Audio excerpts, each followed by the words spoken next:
and welcome to the Enable Bootcamp for leveraging RMM to manage Mac devices. Let's get it started with an introduction to who I am. I'm Charles Mangan. I'm the new Mac nerd at Enable. And as you can see, I've been doing this for a while. If you have any questions for your MSP experts when it comes to Macs, you can bring them to me. And you see my Twitter handle and my email address there. So after we're done, if you have any more questions after the Q&A, feel free to shoot them my way, and I'll be glad to answer them as best I can. The gist of this presentation is the opportunity that managing Macs with RMM provides you. And first we ask, why are there Mac devices that are not managed already? And the answer to that is, well, there's plenty of common reasons. I actually wrote a blog post about this not too long ago. You've never used a Mac and now you get to manage them, so good luck. For a lot of admins, switching to a Mac after learning all the nooks and crannies and things in the registry of Windows is like suddenly driving on the other side of the road. Everything's there and it looks familiar, but somehow weird and wrong. So as a result, you end up with some Macs in your network sort of hiding out in an island because you're unfamiliar with them. You touch them only rarely or not at all, or only when something goes really wrong and they're broken.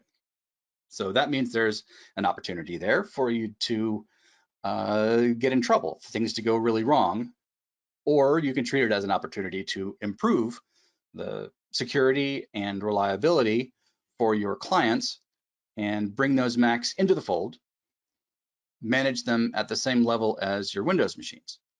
It also means you can open up to a wider variety of customers that might otherwise be turning away when you say we don't support Macs or we can't manage your Macs. It's going to eliminate, according to some surveys, more than half of your potential business customers, because even if the install base is small, there's 55% of the businesses that are out there have some Mac devices or iOS devices in their fleet. And if you can't manage them, then you've lost that potential business.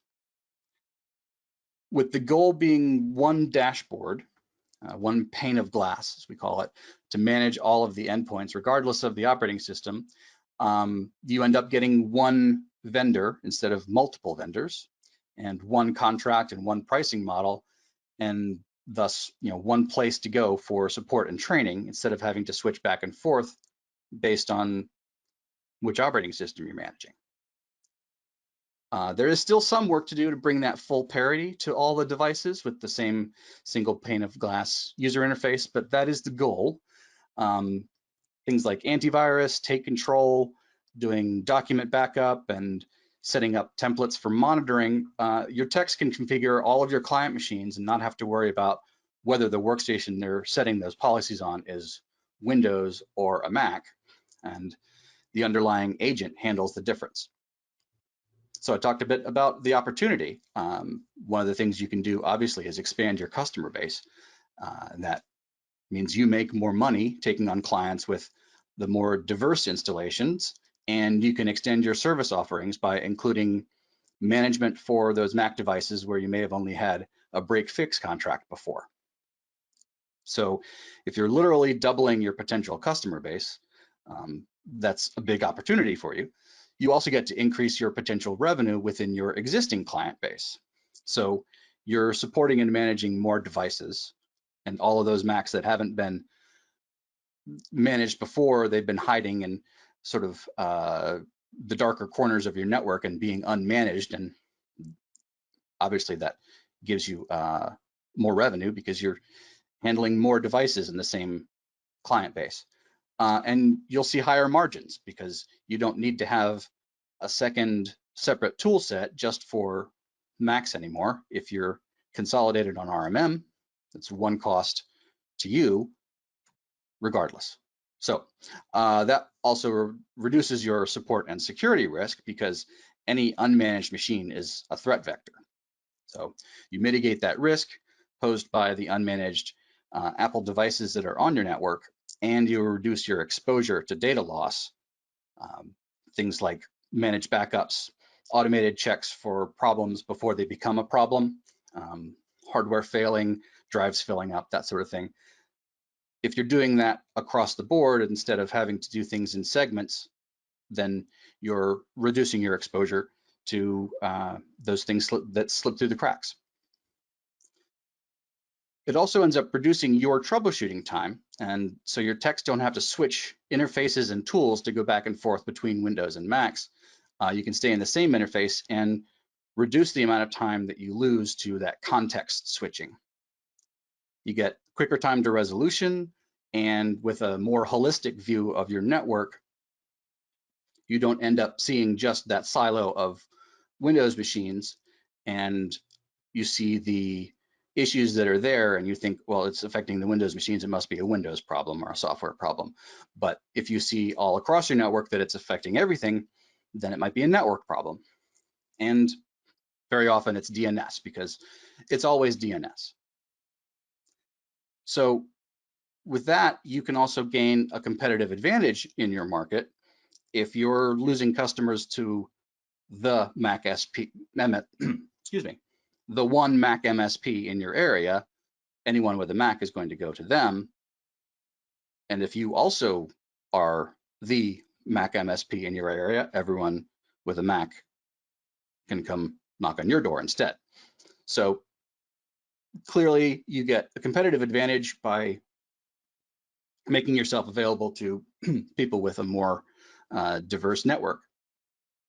So we come to what's at stake. What is the risk of leaving those islands of Macs and those customers behind? Obviously, the last couple of years meant big changes to the way we work, and now we all, or most of us, are working remotely, and that means a whole new paradigm for things like physical security, network security, data loss prevention, theft prevention, you name it. By the way, a lot of those people that are working from home, those remote employees, decided to bring a Mac home, and so now that's your responsibility. So good luck. And so, as I said before, it's a huge opportunity for something big to go wrong in a bad way if you're leaving those machines unmanaged. If you're not tracking the patches or keeping up with things like failing hardware, if you're not, if you're trusting the end user to remember to back up their own data, well, that's a recipe for disaster, regardless of what logo is on the side of the box. And there's obviously the problem of neglect, but then there's the problem of malicious intent. You might say, oh, there's no malware on Macs, and that's what Apple keeps telling us. But unfortunately, that's not true, and it really never has been. I remember getting viruses on floppy disks back in the day when that was the only way to get files from one Mac to another. And yeah, there was malware even back then in the 80s. And so, kind of like the 0-calorie sweetener that if you look at the fine print, it actually says it has 4 calories per serving. Your customers know that there is malware on Macs. The servers are all backed up. The Windows is patched every Tuesday. They read about the latest 0 day in the Mac, and that's just because anything Apple makes the news. So they're going to ask you, are the Macs in the design department up to date? Maybe there's only a handful of them, but you wouldn't leave a handful of PCs unpatched, unmonitored, if you knew that there was an existing exploit out there. So the vectors are there, the threat vectors are all there on the Mac, they just look different. And so in the end, it's still a human being sitting at the keyboard. Windows or Mac, it's your job to make it as difficult as possible for the bad guys to get in. Which brings us to managing those Macs in RMM, very much like you do the Windows machines right now. So as I stated before, the goal of our head of Apple strategy is parity with the same user experience. And if you drill down far enough, there will be different customizations you can do.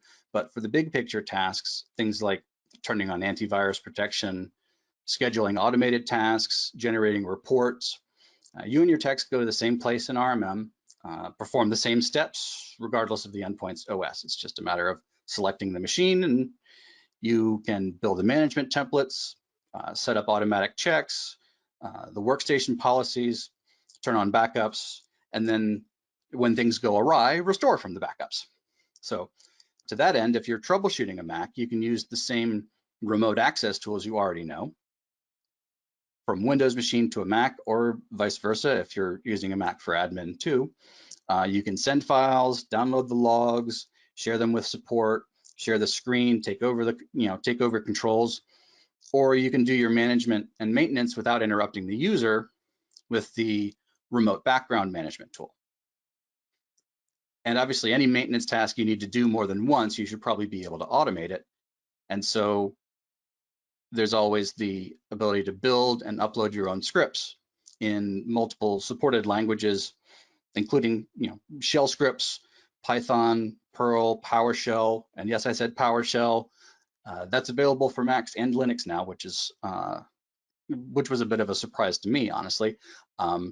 There's always Ruby and Java and anything else that you can push down to those endpoints as a potential script language that you can run, but a lot of those have dependencies and things like that. But it's always there. It's an availability that you can take advantage of when you need to, and you can personalize it so that it's with your logo and your branding.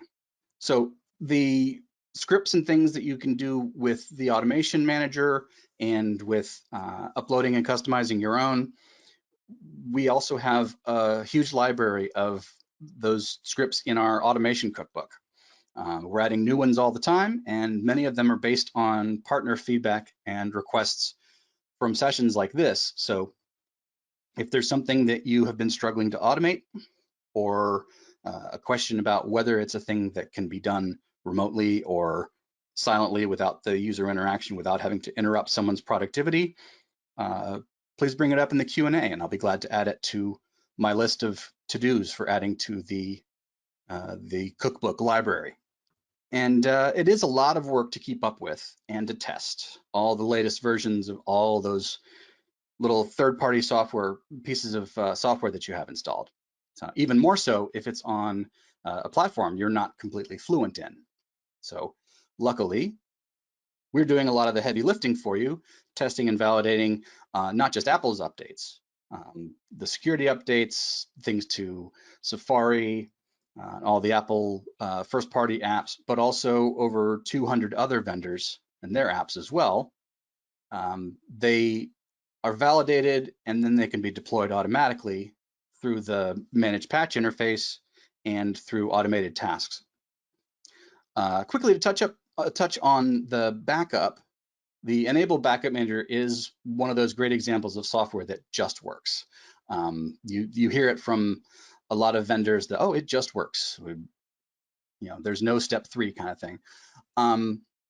The Backup Manager is not an image and snapshot backup, and it's not just backing up files, but our backup nerd can actually give you a more thorough rundown of how that works and why it's particularly awesome. But suffice to say, I back up my personal machines with it, as well as my work machines. And it's about as easy as Time Machine. You set it to go on, and it just runs, and it's silently in the background, making sure that you don't lose anything. But better than Time Machine, it's actually in the cloud, and it's managed alongside all the other Windows clients and servers and things that you are backing up in your dashboard. So you're not having to rely on those end users to keep up with their Time Machine backups if the drive fills up and that sort of thing.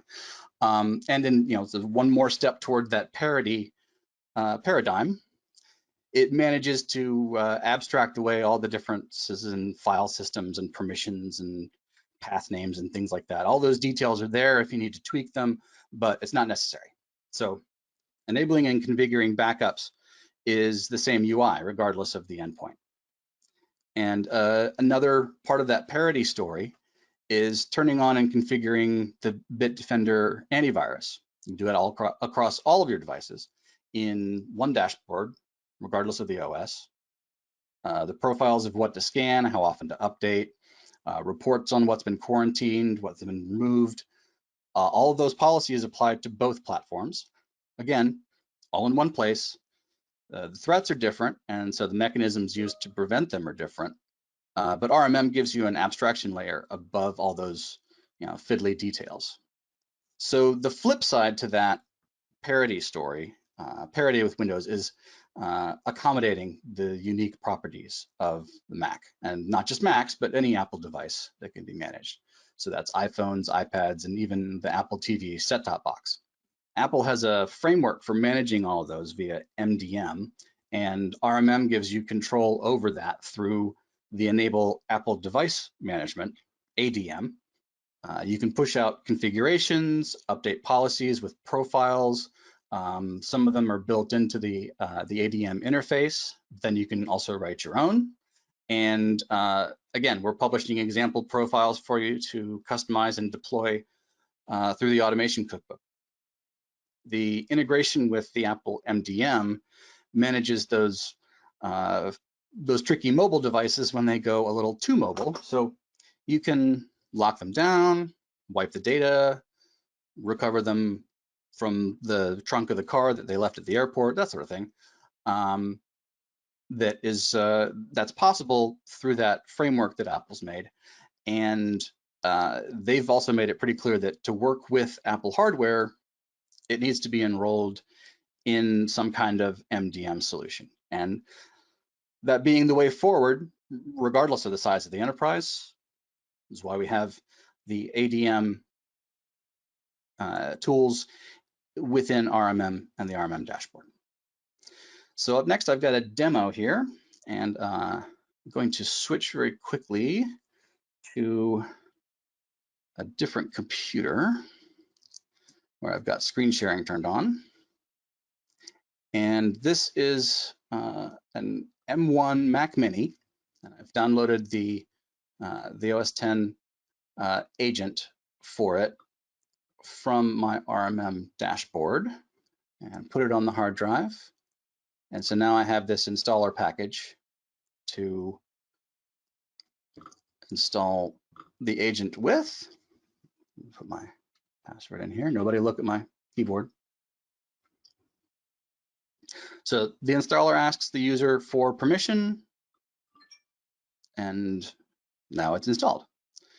So it finishes up in the background doing things like asking for permission to do notifications and that sort of thing.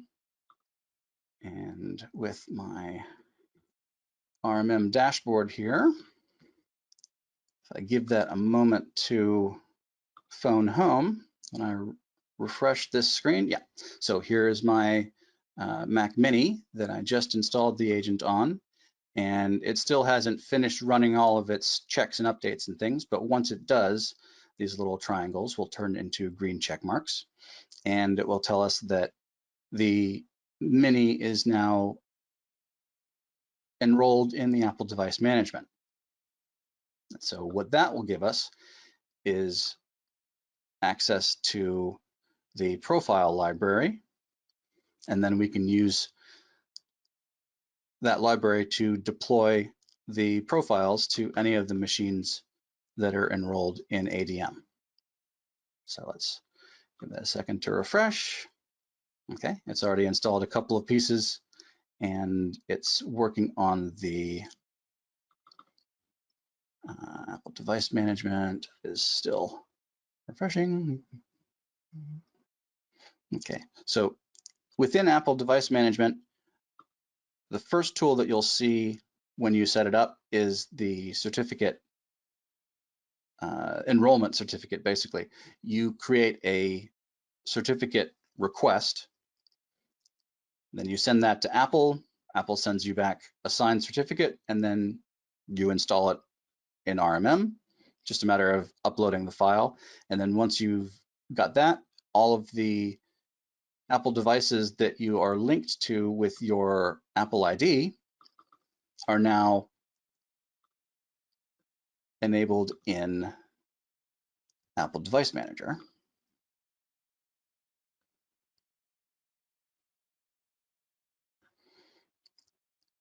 And so if I want to have a look at a profile that I've created here, this is a simple demo profile that I've already uploaded.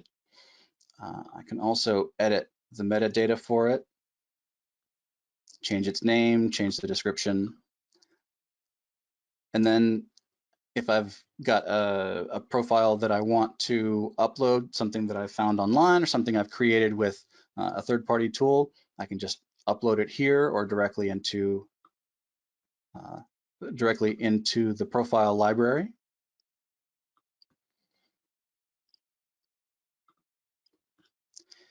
And once something is in the library, you can use it to deploy onto your Macs.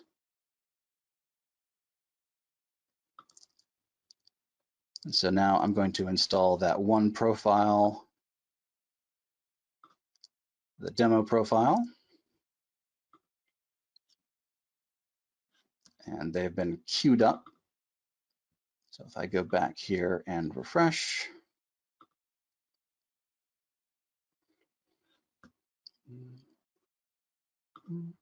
so yeah, now the agents had a chance to phone home and confirm things, and now it says it is enrolled in ADM.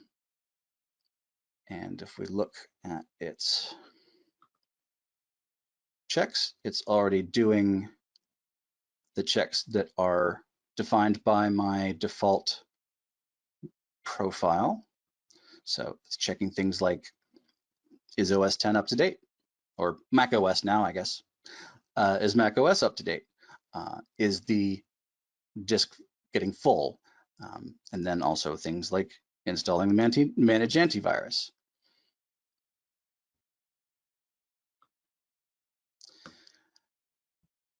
And I'll refresh that again. See what tasks, okay. It looks like those tasks have completed. So if I go back to my shared Mac Mini screen, the only thing that I've changed with that profile, and I should be able to see it here in the system preferences, is the profile that's installed. There you go, demo profile. And the one thing that it does is it sets invisible files to be visible in the Finder. Normally, there aren't any, you don't see any of the files that are marked as invisible, the little dot files and things like that. So if I change my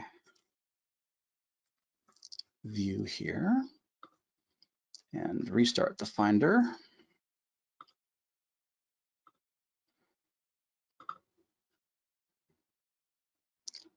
now things like the library and trash folders that are normally invisible are visible. And that's from pushing that profile through RMM.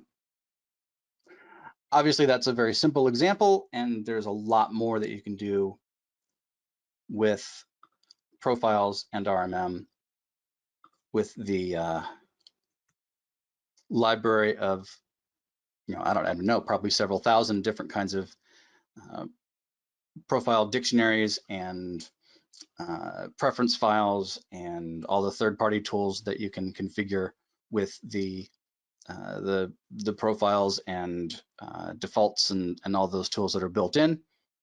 The sky's the limit. So I'm going to open up the floor for questions, and if there's anything that is pressing or anything that you'd like me to show again, please let me know. Otherwise, if you think of something later on, my email address and my Twitter profile, I'll leave those up on the screen. You can contact me offline.